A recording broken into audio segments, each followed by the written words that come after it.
What's going on, everybody, and welcome back to another video. So as you all know, we've been on the PTR for a few weeks doing the test work fights, testing out all the classes, all the changes that have been coming every single week in terms of trying to gain some good class balance here from Blizzard's end. Well, we're coming up on less than a week left before the launch of Phase 4, and class balance seems to be in a pretty decent spot from what I can see. Now, there's a few classes that feel really underwhelming, but they might just take some time to start doing well. But let's face it, we're in a way better spot than we were back in Classic era. Now, I've spent personally hours and hours on the PTR testing out 4 to 5 different classes myself, running test work over and over again with optimal groups, with some suboptimal groups, and I want to share with you guys some of what I've seen. We also got some pretty big changes 2 days ago to a few of the most popular classes. Now, with the launch of Phase 4 being so close, at this point, I feel like it's kind of what you see is what you get. We're going to be pretty much going into Phase 4 with where we're at right now. I doubt there's going to be very many more changes, which is why I'm making this video. However, if we do get some more changes over the next couple of days, I will 100% keep you guys updated. So without further ado,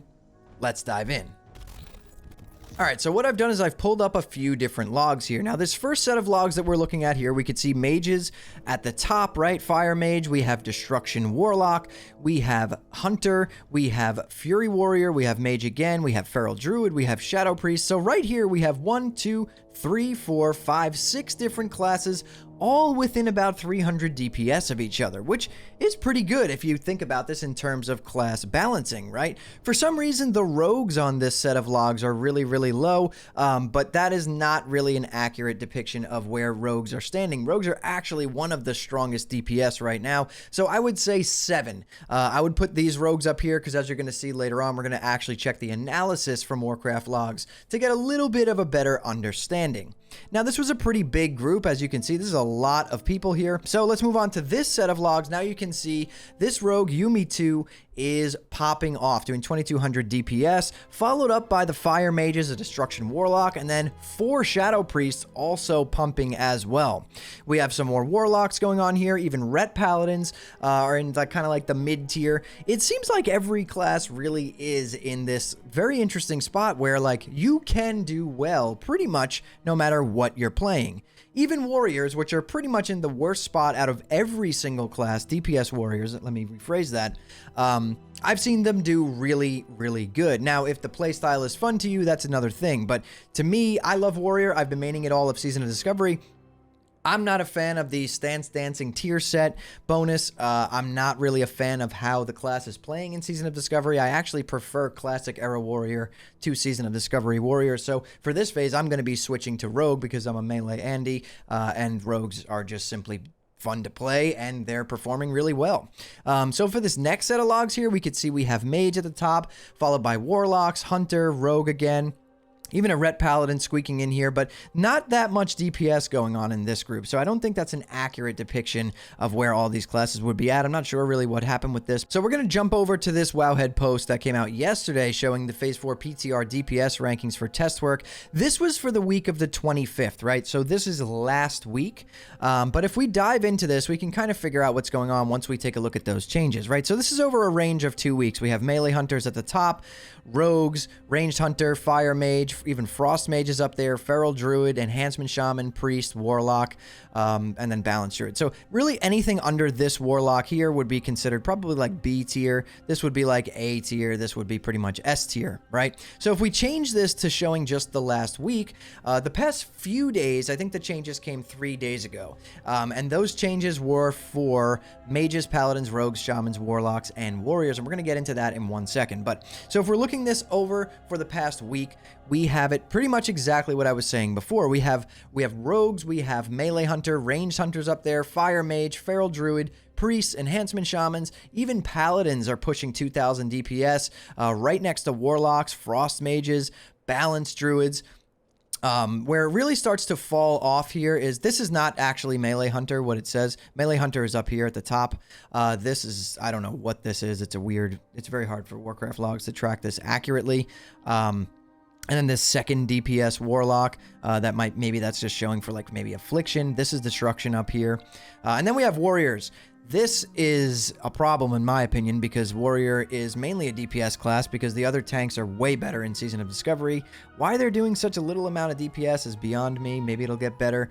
We thought it was going to get exponentially better with world buffs, and it just didn't. So we'll have to wait and see there. Kind of sad for Warriors, but pretty much besides the outliers, right, with rogues, fire mages, and hunters, everyone is within 400 to 500 DPS of each other, which is pretty darn good in terms of balance going into Phase 4. I think this might actually be the most balanced that Season of Discovery has been so far, right? So whatever your class is, in terms of DPS, whatever you're playing, just know that pretty much if you're not playing Warrior or Elemental Shaman, you have a really good chance at being able to top the meters in your group. Now, let's get into some of these changes because some of these changes were pretty big, right? This was posted 1 day ago. We have PTR changes for Mage, Paladin, Rogue, Shaman, Warlock, and Warrior. Now, keep in mind that what we were just looking at here, some of this is after the changes and some of it is before the changes. So this could change a little bit, but like I said, we're so close to the launch of Phase 4 that a lot of this stuff is going to be what you see right now is what you get. Maybe there'll be a little bit more changes before the launch, but nothing drastic is going to happen. And if it does, I will update you guys. So let's get into some of these changes, right? So for mages, Pyroblast now has no mana cost if casted while using Hot Streak. This is actually a huge buff for mages because their main issue was mana, right? They were going completely on fights that were lasting pretty much more than 60 seconds. Brain Freeze now also makes Balefire Bolt instant and have no mana cost. Another huge buff right there.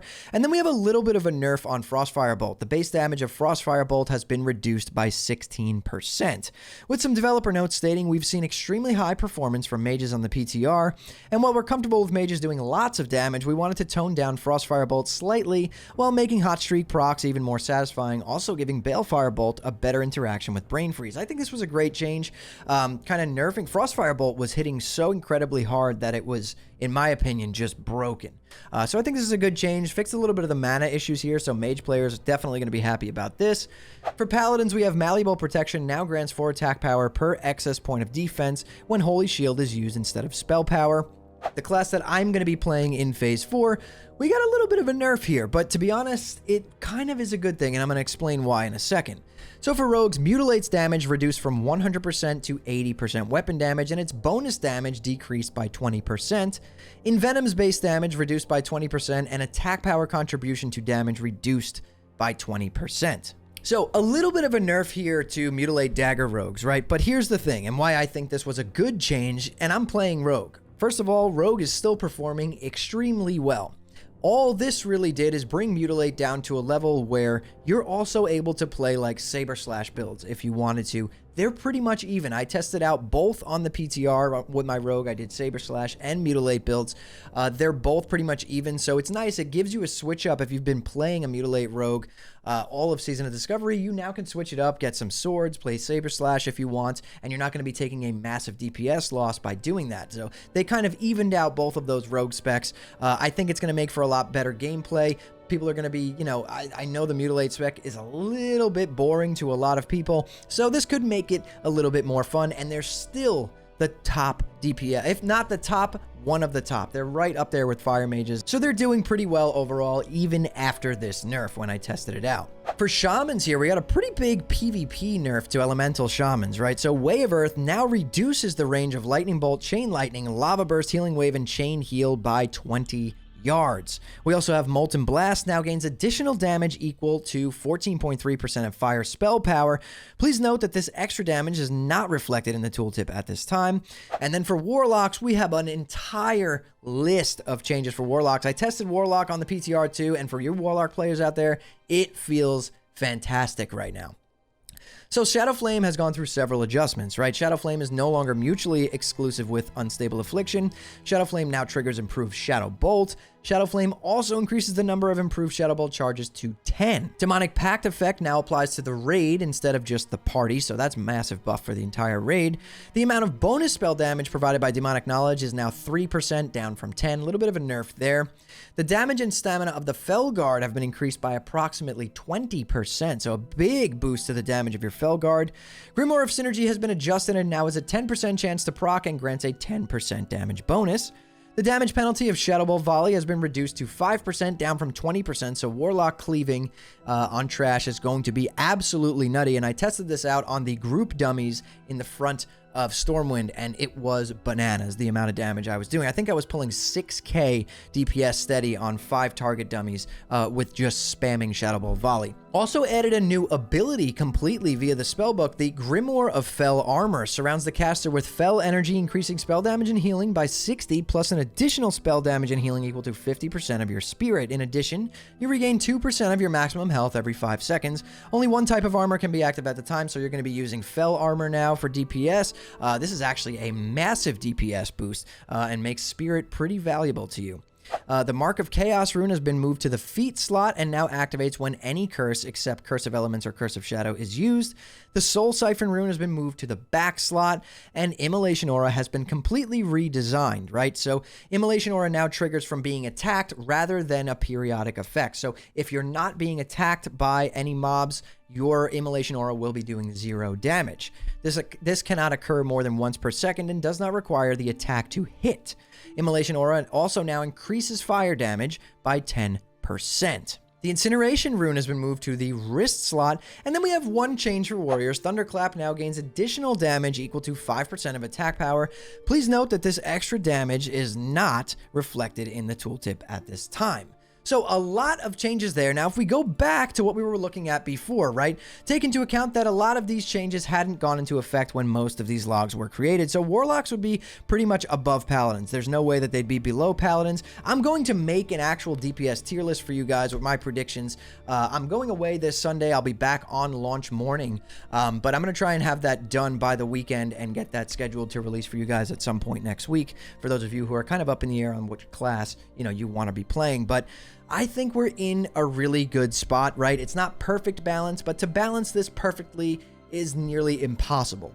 So some classes are going to shine more on some fights than others, and I think that's just the way it's going to be. But everyone, no matter what class you're playing, is in a pretty decent spot right now. Let me know what you guys think, though, down in the comments below.